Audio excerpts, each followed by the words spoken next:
함께 인사 나누시겠습니다. 사랑합니다.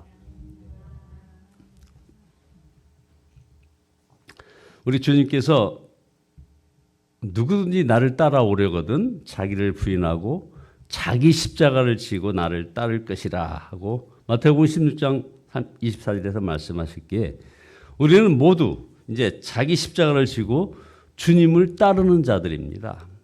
그런데 우리는 자기 십자가가 무엇인지 잘 모릅니다.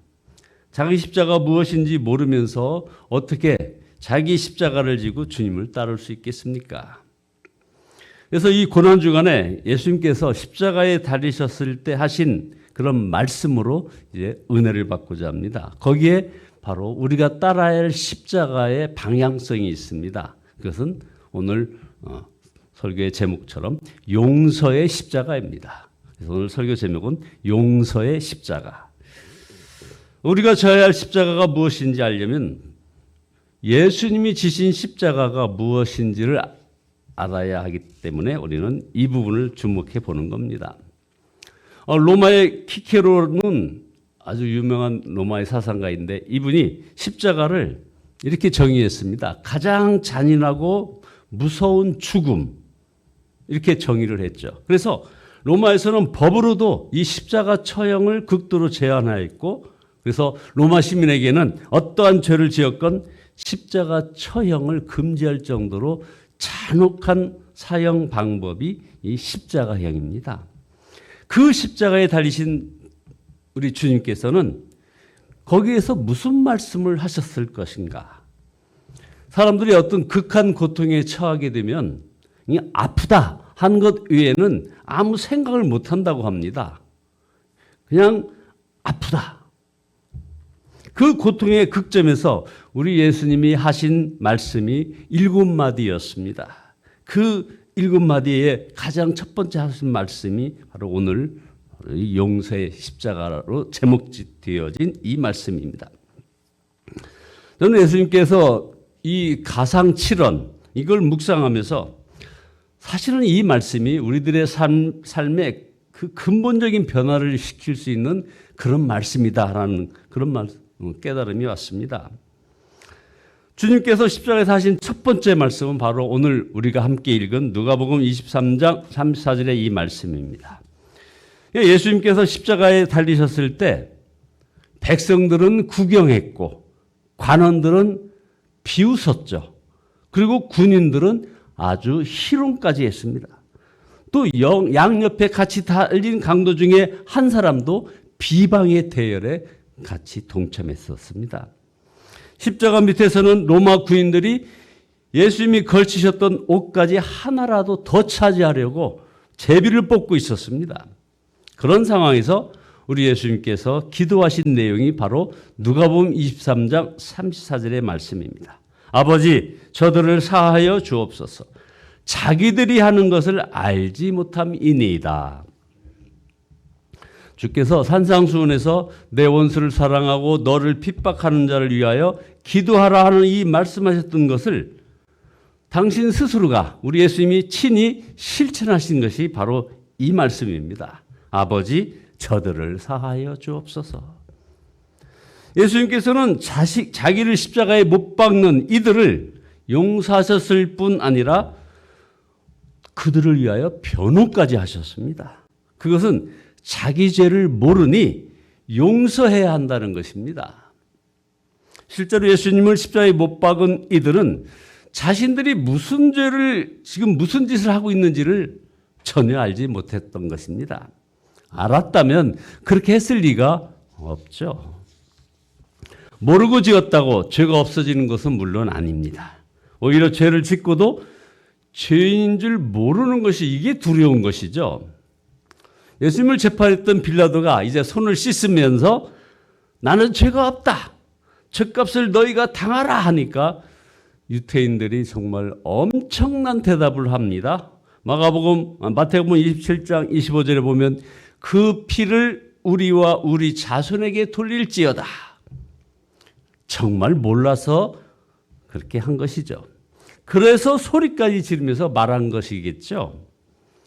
사람들은 우리가 어떻게 죄 안 짓고 살 수 있느냐고 말을 합니다. 역시 죄가 얼마나 무서운지 몰라서 그런 말을 하는 겁니다. 조나단 에드워드가 이런 말을 했습니다. 사람들에게 만약 지옥을 단 1분만 보여준다면 세상에 죄 지을 사람은 없다. 그렇습니다. 몰라서 죄 짓는 것입니다. 비록 그들이 하나님의 아들을 십자가에 못 박는 줄을 몰랐지만 그들은 그 지은 죄가 어찌 작다고 말할 수 있겠고 그 죄값을 어찌 피할 수 있겠습니까? 그런데 우리 주님은 한사코 모르고 지은 죄니 용서해 달라고 그들을 변호하면서 하나님께 이렇게 기도하시는 거 아닙니까? 당신이 십자가에 못 박혀 극심한 고통을 당하는 바로 그 순간인데도 우리 주님은 자신을 못 박는 저들을 위해서 변호하며 기도하고 있습니다. 여러분, 이 기도가 응답받았을까요? 응답받지 못했을까요? 놀랍게 응답되었습니다. 50일이 지난 후에 시몬 베드로가 많은 사람들에게 예수 그리스도 너희가 죽인 그분이 다시 죽음에서 부활하셔서 우리의 메시아가 되었다 하고 전파하고 증거할 때 사람들이 이구동성으로 우리가 어찌할꼬 하고 나왔습니다. 그때 베드로가 한 유명한 말이 있죠. 너희가 회개하고 죄사함을 받으라. 이렇게 예수 그리스도를 전할 때 하루에 3,000명이나 주님께 돌아왔다는 사실입니다. 우리 주님께서 이렇게 용서의 기도를 변호하시는 그 기도를 하셨기에 이런 역사가 일어난 것 아니겠습니까? 만약 우리 예수님을 십자가에 못 박은 자를 하나님께서 벌하신다면 예수님의 십자가는 그야말로 불완전한 십자가가 아니겠습니까? 또한 예수님을 십자가에 못 박은 자가 유대인만 아닙니다. 우리 모두가 예수님을 십자가에 못 박았습니다. 예수님께서 우리 죄 때문에 죽으셨기 때문입니다.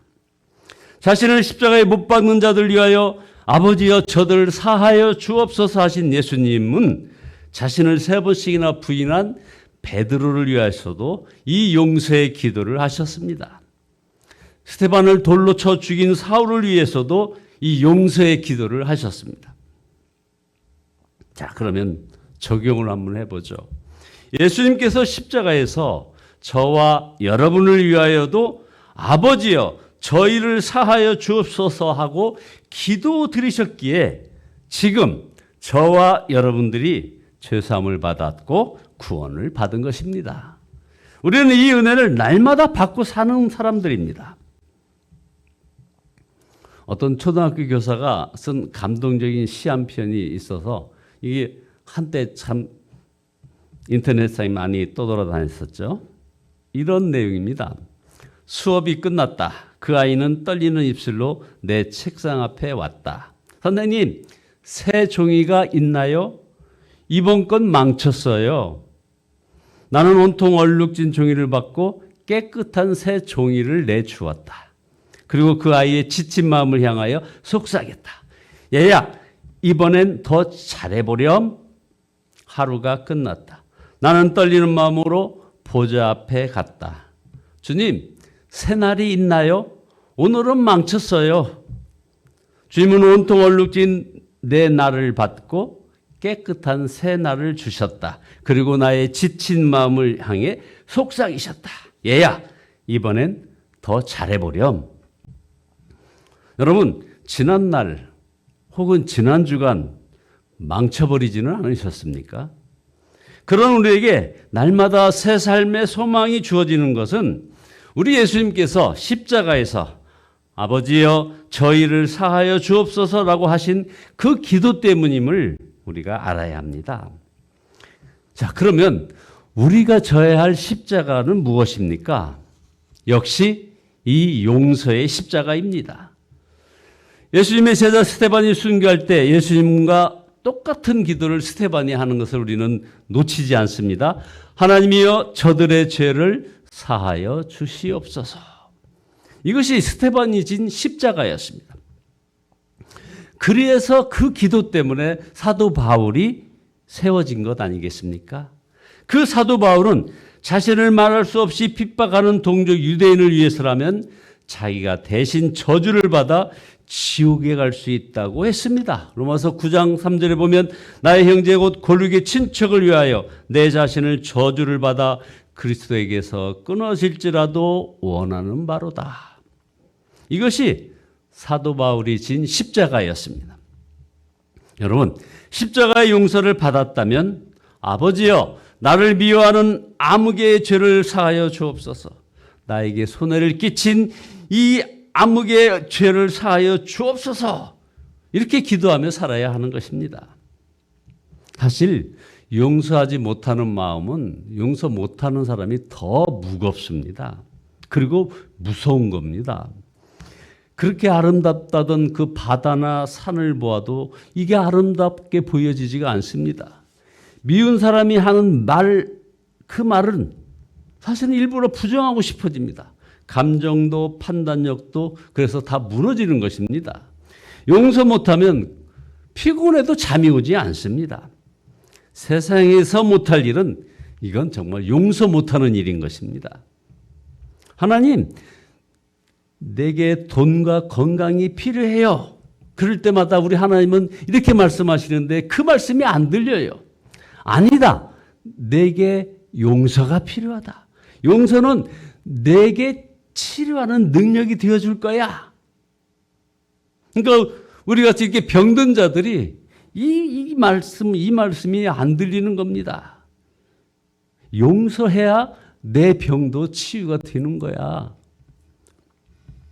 하나님, 내게 친구가 필요해요. 아니다. 진정 내게 필요한 것은 현재 있는 친구를 용서하는 것이다. 그 친구로부터 용서를 받는 것이다. 그러니까 우리가 용서하는 것을 보고 우리가 정말 용서받은 사람임을 알게 된다는 것입니다. 그래서 용서는 내게 치료하는 능력이 되어주고 아름다운 관계를 회복하게 하는 그런 바로미터가 된다는 거죠. 사람들은 좋은 사람을 참 좋아합니다. 아름다운 사람, 착한 사람 좋아하고 만나고 계속 교제를 나누고 싶어 하죠. 그러나 죄 지은 사람은 싫어하고 정죄하고 미워합니다. 그런데 우리 주님은 여러분을 만나주신 첫 번째 장소가 어딘지 여러분들 아십니까? 우리 주님이 저와 여러분들을 만난 첫 번째 장소가 어디입니까? 바로 죄의 장소입니다. 죄. 예수님의 이름이 자기 백성을 저희 죄에서 구원할 자입니다. 예수님이라는 그 이름 자체가 자기 백성을 자기 죄에서 구원할 자. 예수님은 우리가 죄인일 때 우리를 처음 만나 주셨습니다. 그래서 이렇게 주님과 동행하게 되는 것 아닙니까? 이 사실을 안다면 다른 사람의 죄를 보는 눈이 바뀌게 됩니다. 다른 사람의 죄가 그를 만나는 자리임을 알게 되는 것이죠. 더 이상 이제 그런 외면하고 정죄하고 판단하지 않고 아버지 저들을 사하여 주옵소서, 자기들이 하는 것을 알지 못함이니이다, 이렇게 기도하게 되는 것이죠. 이제 더 이상 안 된다, 못한다, 내게 오는 특별하다 하면은 그러면 안 되는 겁니다. 그러면 정말 특별하게 돼버리는 겁니다. 용서하지 않고 신앙생활 한다든지, 용서하지 않고 봉사한다든지, 용서하지 않은 채 전도한다든지, 용서 없는 모든 것은 사실은 주님과는 아무런 상관이 없는 것입니다. 저절로 된다면 십자가라고 할 이유가 당연히 없는 거죠. 그러니까 십자가죠.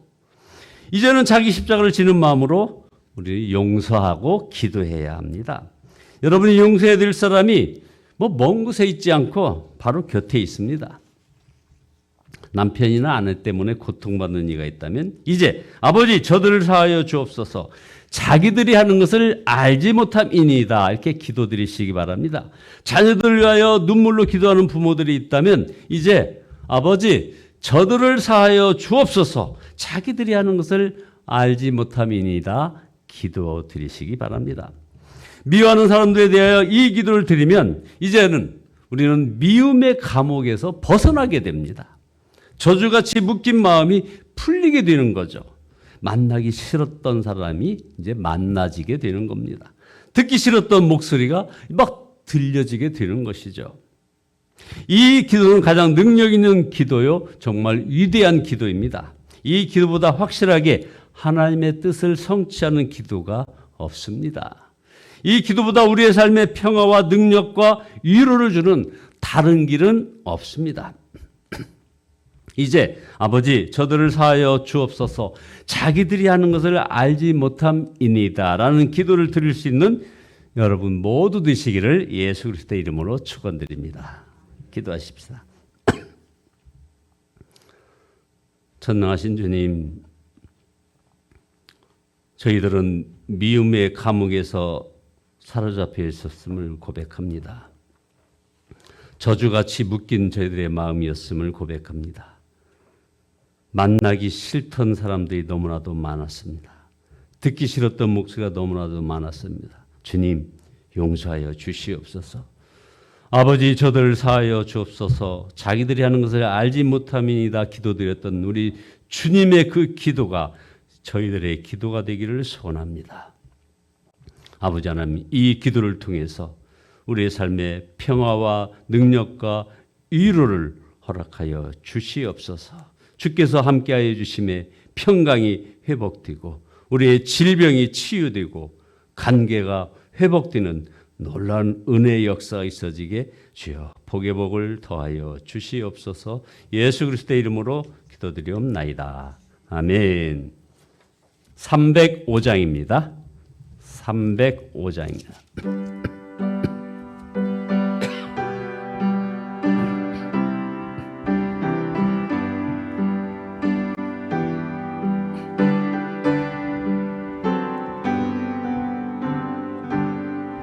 나 같은 죄인 살리시 주내 놀라와 잃었던 생명 찾았고 광명을 얻었네. 큰 죄악에서 건지시 주 내 고마워.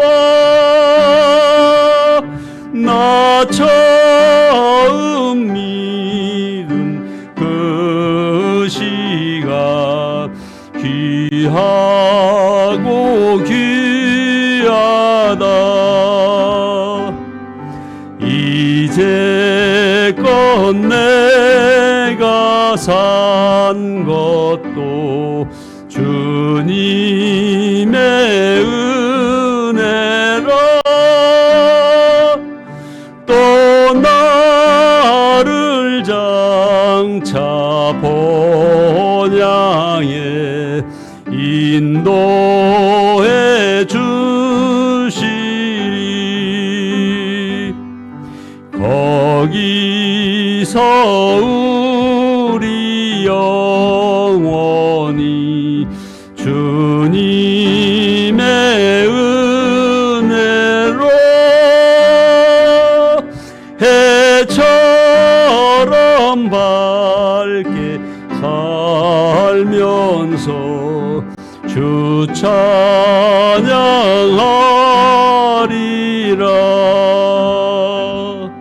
아멘. 주여, 삼창하시네 통성으로 기도하시다 돌아가시겠습니다. 주여 주여 주여.